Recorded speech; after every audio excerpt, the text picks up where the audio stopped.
Indian army had decided that we would lead a mission to like capture Haji Pir. I mean, it was just to stop the infiltration, and also like one of the claims is they shot down 100 and something IAF aircrafts and that. And I was like, if you have shot down more than 150, no way the Indian Air Force would be so ready to, go in 1971 and do the damage that it did. And if you notice, the lot of the 65 stories of the majors and generals or the subedars of the Indian Army were known as tank destroyers or stuff. So that was a big thing. So the next key milestone is Operation Gibraltar, right? This was the formal attack in August of 1965, and this starts in a different place. It starts in Kashmir, and here we see a template that has since been followed afterwards, right? Which is infiltration by plainclothes Pakistani army men, and then the battle ensues going further, right? So Adit, could you talk about Operation Gibraltar? What did they learn from the Run of Kutch invasion? How did Operation Gibraltar start the whole thing? So, and I'm gonna have, I took some notes and stuff, because so I'm gonna be looking up and down, because there's a lot of statistics involved in Operation Gibraltar, so I don't want to get them wrong. So it started in August 1965, and like you said, that it happened in Kashmir. And basically, this was the first bona fide, correct me if I'm wrong, Mohal, but this was the first bona fide Indian victory, apart from what happened in Lahore, where not only did we successfully push back, we also actually claimed back a lot of the land. And a couple of things was, the Pakistani infiltrators basically dressed up as Kashmiri locals and infiltrated the Kashmir Valley. And the locals, the Kashmiri population, alerted the Indian forces. So that's when they pushed back. So this was like literally is as bad as a film idea, where you have thousands of troops essentially dressed up in farans and basically local uniforms, and trying to basically rile up the passions in Kashmir. Now, the planning for this, they say that it was conceived almost like a decade or a few years in advance. Of course, Pakistan and their Jarnail Saabs, they will always come up with their own theories after they've won or lost. and So Bhutto, many, and don't forget Bhutto. and Bhutto. So many generals have said Bhutto that was this the was, foreign minister, right, at that time? Yeah, yeah. yes. So many Zulfikar. people have said that 1950s mein hua tha and stuff, and they tried with different forces. So there was Salahuddin, Ghaznavi, Tariq, Babar, Qasim, Khalid, Nusrat, Sikandar, and Khilji. All of these forces. And which areas are we talking about? Srinagar Valley, Mendhar Rajouri, Kargil Dras, Naushera, Sundarbani, Bandipura, Kazinag, Titwal, Guraris, and Minimarg. Another thing that doesn't get talked about is they also targeted parts of Jammu.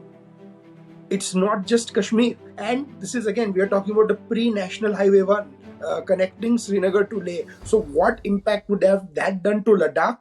God only knows, had they been successful. So it was a very controversial thing. August 1965 is the official date. A lot of people say it could have happened late July. And basically, what they call the Pakistani troops, what they call the Azad Kashmir.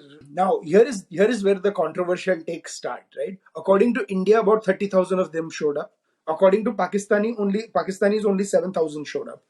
And the delta is so huge that, I mean, how do you account for 28,000 men? But if I were to assume, I think the number would be closer to the Indian, like our claim, because if you had so many divisions and so many armored, like such planning going on, it couldn't be just done with 7,000 men. It had to be more. So with that, you had, there was a lot of guerrilla warfare that was planned, that they were going to actually destroy bridges, connections, hospitals, lots of civilized, civilizational damage, like basically jahan cities set up kiya, all those things. So when that happens, an Indian army then realizes, but a lot of people, post-war discussion is the Indian army did not take the warning signs early enough. There's a lot of takes are that they were warned about an impending possibility of that, and we could have been a little better prepared. But ultimately, India did win this part of the war quite decisively. Right. And I think the general was General Harbaksh Singh, right? Yeah, the Western Army Command. But so I wanted to give like couple of like so like why did they do this? So one was, it was they wanted an general uprising, and I think it was also the 1 year anniversary in middle of August when Sheikh Abdullah was arrested. So they wanted to leverage that fact, and also just the previous December, the holy relic of the Prophet, his hair was in the Hazrat Bal Shrine. So it was stolen, and there was a lot of upheaval during that time after, and it was returned eventually. But Pakistan wanted to work on this chaos, that people are upset and they just need to be instigated, and they will pick up their arms and they will do all revolt. And the plan was to eventually capture Srinagar and like capture the radio station, the TV station, and declare like, okay, they have an independent Kashmir being declared live on TV.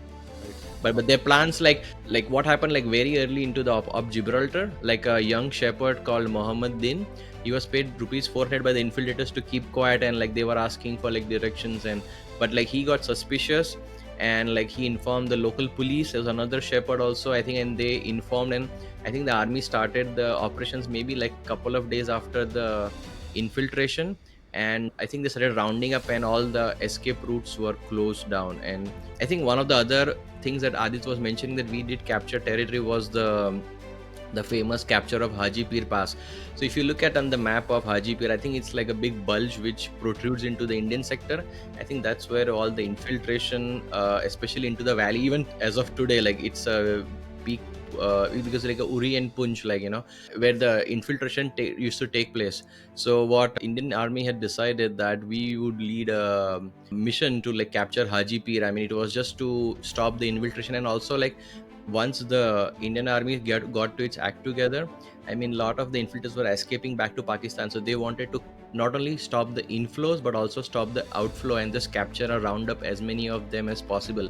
So like Brigadier Zorawar Bakshi, like I mean, he was a highly decorated officer of World War II. He led the operation. And like Zorawar Bakshi, I mean, asked one para Major Ranjit Singh Dayal to lead a commando style operation to Haji Pir. And I think both of them won a Mahavir Chakra for their operation. And I think eventually I mean, they outflanked the Pakistani defenders by climbing a western steep wall. And on 20th August, they had captured Haji Pir Pass. Now, one thing, Roshan, before we get into this, is a lot of people forget why was it called Operation Gibraltar, right? Yeah, the Because names the are Pakistani, the yeah, names are because extraordinary, right? Bruce, I mean, through the entire period itself, right? You have exactly. Gibraltar, Grand So, Slam, so Nepal, and so on. So Bruce, yeah, yeah, so Bruce Rydell writes in his book that, and there are multiple other sources, that the Pakistan leadership was choosing this name because they wanted to draw parallel to the Muslim conquest of Portugal and Spain that was launched in 780. So, ye jo abhi jo pagalpan the had, trying to equate ourselves to, or themselves, I mean, to Islamic world and so forth, that was going on 50 years ago also. There was no great liberal movement going on in Pakistan even at that time, or something that changed post Ziaul Haq. And one interesting thing I will tell you is that they named this after Gibraltar. Guess who controls Gibraltar right now, or who did for the last 200 years? A country called United Kingdom. So they took all these inspirations and stuff, but the same country that was ruling over India and Pakistan, or undivided India at that time, was also the country doing that. And I honestly don't know if the Pakistani generals knew it when they were making these claims or names or something. So the irony is just unbelievable.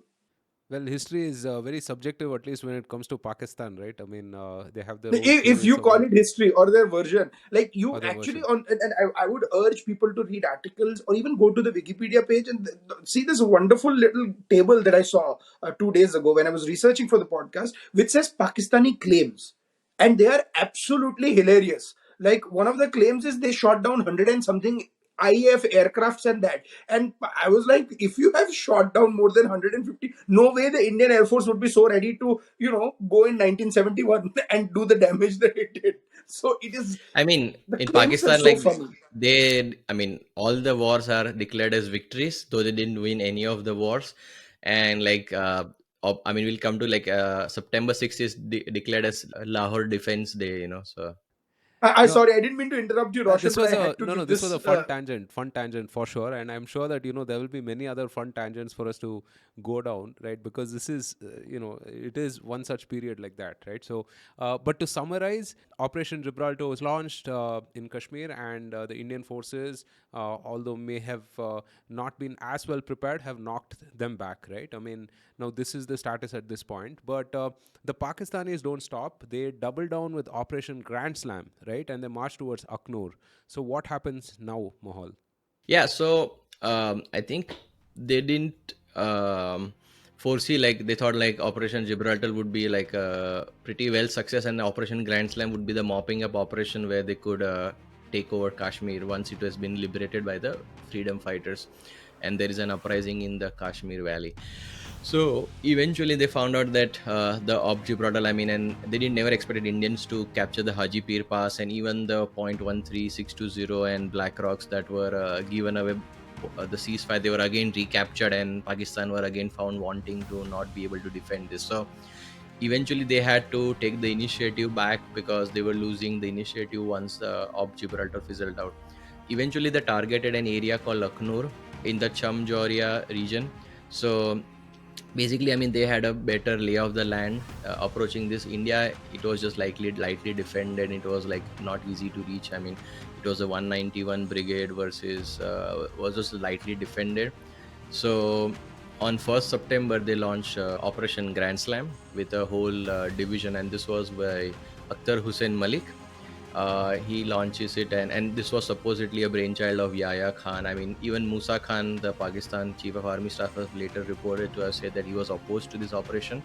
But anyways, like Bhutto had egged home Ayub Khan.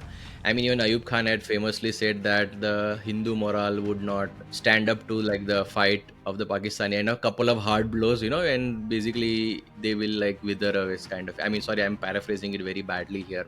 I mean, maybe Adit might know the phrase better, but so this was like supposedly the hammer that would have supposed, or the straw that would have broken the camel's back. So the whole operation was to make an ingress into India and capture the Akhnur bridge. So what they would have done is, once they got the Akhnur bridge over, I believe the Chenab, they would have cut off like places like Rajouri, Naushera, which were like kind of north of there, and would have done significant damage to India, because that was the only lifeline going up there. So they attacked with like Akhtar Hussain Malik. He attacked with the whole 12th division of the Pakistan army, and this was when they deployed their famed Patton tanks. Adit, over to you. What happens with Operation Riddle and then thereafter Operation Nepal? So, before we get into the Operation Riddle part of it, like we talked about the tangents, I want to take one slight tangent here and talk about, because you guys were talking about the tanks, right? The official claims are that Pakistan lost at least in excess of 200, close to 300 tanks, and India lost tanks too, but not as many. So India probably lost 100 in spite of having, so to say, inferior tanks than Pakistan did. And if you notice, the lot of the 65 stories of the majors and generals or the subedars of the Indian army were known as tank destroyers or stuff. So that was a big thing. The only place where India suffered was a little bit of the performance of the Indian Air Force, because we were outnumbered, where we lost close to 50, 60 aircraft. And I mean, yes, Pakistanis also lost 20 plus aircrafts, but the fact is, on the Air Force, Pakistan won the war. But the third and most important discussion that doesn't happen is, we gained territory, right? So how much territory did we gain, and how much territory did we lose? The estimates are India probably lost 5 to 600 kilometers, square kilometers of territory, but we gained about 1700 square kilometers of Pakistani territory, maybe even close to 1800. So there is no way that when the war was declared and there was a ceasefire ended and there was a ceasefire, India actually ended up giving up a little more of that. And then we'll talk about the geopolitical implications and, post Shastri and Tashkent and all that, what happened in the later part. But I just wanted to take a tangent, at that point of time, even when it came to territorial disputes, distances, India had a far greater sort of hold on Pakistan than the other way around. Also, I mean, at this point, I think we also have to state the fact that this is the largest tank battle since the Second World War, right? Yes, Yeah, yeah, Chavinda. and Yeah. less than 2 decades after the Second World War. Yeah. So, Yeah. or two And decades then after. also on the Indian Air Force losses, I think a lot of the losses were on ground, not in the air. And then in Indian destruction Yeah, of not in the Pakistani air, aircraft correct. was in the air. Like, so Indian, like kind of like, I mean, it's like superior, like shooting down an aircraft parked on the ground versus in the air. So like Indians probably shot down a lot of the Pakistani aircraft and hardly anything on the ground, while the Pakistanis majority of their hits were aircraft on the ground. And I think it says to like some of the disconnect between the Indian Air Force and the army, the senior army leadership, especially General Chaudhary, who didn't like apprise Indian Air Force many times of what was going on, you know. Here is the thing. Operation Riddle talks about, the discussion, the attacks on like West Pakistan, the came current sector, and so forth. What we forget totally completely was what happened with the Air Force, or what happened in this. You had it was a premonition, or it was a prelude to what was coming in 1971, and the Indian Air Force understood and struck back. And Indian Air Force in 1971, I mean, completely dominated the war. Now back to Operation Riddle. This is a question for you guys, a lot of others. How many of us know about, Quartermaster Havaldar Abdul Hamid? Everyone knows about it. Everyone has heard the story about, the four grenadiers, and, with his gun, and he was basically, knocking out tanks and so forth. But that happened in Operation Riddle, right? And I have to say, when the Indian Army actually posted about this 3 or 4 years ago in September, because September being the anniversary of the 1965 war, and how he got the Paramveer Chakra, so many people commented saying, "Oh, we had no idea about it. We had no idea about it." So basically, when the Pakistani, with the patent tanks that Mohal was talking about, launches an attack in the Kemkaran sector. No, no, no. So to relieve the pressure in, okay, so like what happens is like, sorry to take over, like the once uh, once Aknur is about to fall, India is under tremendous pressure, because Aknur falls, like it brings that link to Nowshera and Rajouri. So what ended up happening, like even when Operation Desert Hawk happened in the April timeframe, Indian Army comes up with this plan that what shall we do to give a response to Pakistan. So they had come up with Operation Riddle, that we will go across the border and will threaten Lahore to relieve the pressure. And I think probably by second or third, I don't remember the date, September, I think 6th YB Chavan and September. no, no, but that's when the operation starts. But like they had been Correct, given like correct. 48-hour notice. So the plan was that they will. Okay, this was kind of interesting. So Harbakh Singh, he made the plan that basically we won't, like usually you move up to your forward position and then you go to war. But then he said he wanted a rolling start, that you just start rolling and you don't stop in your forward meetup position and you just go. So around 2nd or 3rd September, YV Chavan and Lal Bahadur Shastri, and this is to the credit of Shastri, that he says, okay, we will open a new front across the international border, will threaten Lahore to ease the pressure in Chamjoria. And that's how Shamjot. Operation But Riddle starts. correct, but then there is another part which is very interesting. So not only do they attack Lahore, you're right. I got the dates mixed up there. But not only do they attack Lahore, 2 days later, the Indian Army decides that we are going to also attack Sialkot. So on September 8th, September 6th, we are doing the Lahore. September 8th, we are doing Sialkot. By the time September 10th comes and the whole Abdul Hamid and the Pakistani offensive in the Khem sector happens, we've already captured many hundred square kilometers of area around the Lahore Sialkot region. And what is interesting then is, that day, by the way, as Mohal said, it was observed as the Lahore Defense Day, so to speak. Defense Day, and they do it with a parade outside the big Minar Sharif and Allama Iqbal's grave, Mausoleum. What is interesting is this is probably in 1999. This decision was not taken to cross the LOC. Of course, the context was very different and everything, but in 1965, the conscious decision was taken by a so-called weak prime minister in Lal Bahadur Shastri, according to Pakistan, and that is what makes this decision even more interesting.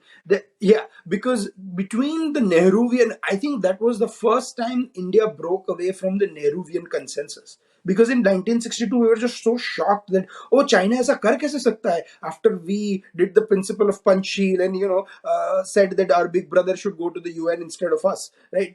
There was no longer that, oh, we can't do it, boss. If you've come into India, we're going to come into your country. And Indian government is not going to officially say this on the record, but there was a clear understanding that if we want to get back the area that the Pakistanis have taken, we have to capture some of them, and then there has to be a trade-off. And I think this was the first Operation Riddle was the first acknowledgement that that strategy was going to be pursued at a larger scale.